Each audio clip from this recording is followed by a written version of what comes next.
Hello, my name is John, and today on Mono Story we're going to be talking about how Kadokawa wants to be the next EA. So let's get into it and find out what it's all about. One of the largest Japanese anime, manga, and light novel companies just said they want to become exactly like EA in the United States. And yeah, that EA, the EA that has nothing but microtransactions in all their games, the EA that mistreats all their people that work for them.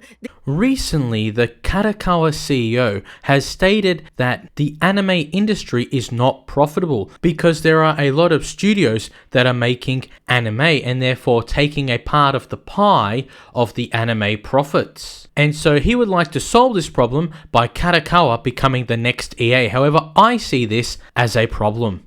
Now, to understand this situation, we first need to know our two parties, and one of them is Kadokawa, which is one of the major publishers in the entertainment industry. They mainly produce manga and light novels, as well as assisting in anime. However, they also have aspects of game development, having some form of ownership in From Software, the creators of the Dark Souls franchise, as well as Elden Ring. They also assist in funding a small podcast by the name of Trash Taste, being given the nickname Daddy Kadokawa. Our other major party in this situation is known as EA, and they are a major gaming producer. Originally, they would produce their own games. However, now they are more in the investment business where they invest in other gaming studios. So another gaming studio will produce the game and use EA's funds as well as abilities to obtain an audience. And in return, EA is given some form of the profits from that game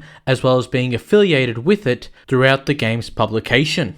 In regards to whether this is a positive or negative, the only positive aspect to this situation is that a gaming studio that has a lot of indie developers is able to at least produce their game, because for the most part, the hardest aspect to producing a game is the ability to obtain capital or investment, and EA is able to take from other parts of their company, whether it be another studio or another department, and is able to put that money into this new indie dev studio, making their game a reality. However, that is the only small glimmer of positivity that you can find in this situation. The negatives are absolutely abhorrent, that even if the positive of obtaining money or capital is beneficial to improving or making a game, the negatives of not being able to control the creativity of the game is what causes a game to lose its potential at being a good game. Because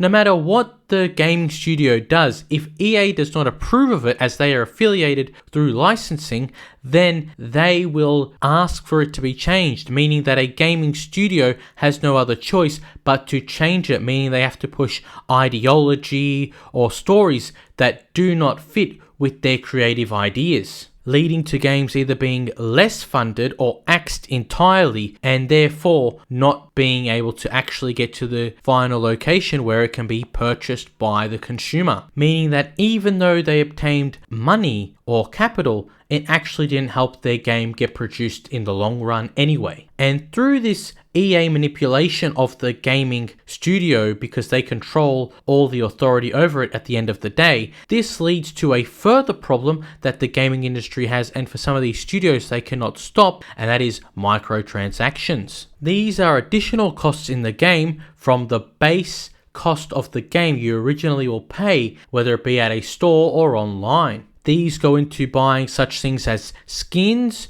improving experience gain, as well as other aspects. One big case where we saw an absolutely abhorrent situation is with the previous CEO of EA, known as John Riccitello, and he said that people should pay for ammo in an FPS game, where the main point of playing that game is to delete other people with bullets from your gun. So if you can't obtain ammo, then you can't play the game. And essentially that is what a microtransaction does, as it can often affect the gameplay, making it harder to progress in the game, as well as being able to obtain certain items that are only available in the shop, making the gaming experience less desirable for everyone. So what would be the major problem with Kadokawa becoming the next EA? And it really does show through all the negatives that EA actually has. If we were to look at that in, let's say, anime, manga, as well as other aspects of Kadokawa, we might see a certain increases in prices for certain aspects of things that affect the ability to consume the product effectively, as well as more content being held behind different levels of paywalls. Additionally, that would also lead to less accessible features at a quality price. And the real big issue is that it would lower the quality of the content, because Kadokawa has oversight over all these other anime producing studios, meaning that the ideas and creativity of these works will become less and less unique and become more streamlined for what Kadokawa has envisioned for their content. EA Sports. It's in the game.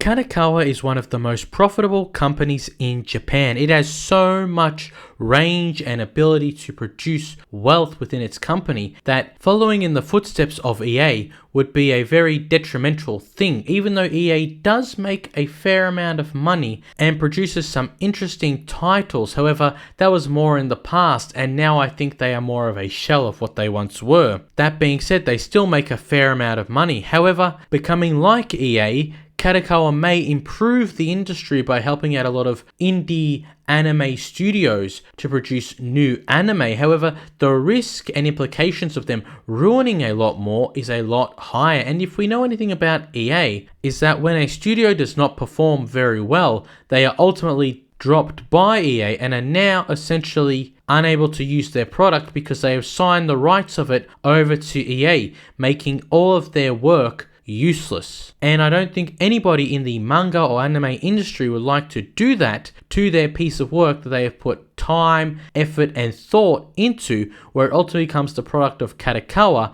and they cannot use it from the day that they sign off their IP to Kadokawa. However, that is my thoughts on Kadokawa wanting to be the next EA. I want to hear what you think about this. Do you think it's good? It's bad? Do you think Kadokawa's CEO is speaking straight trash?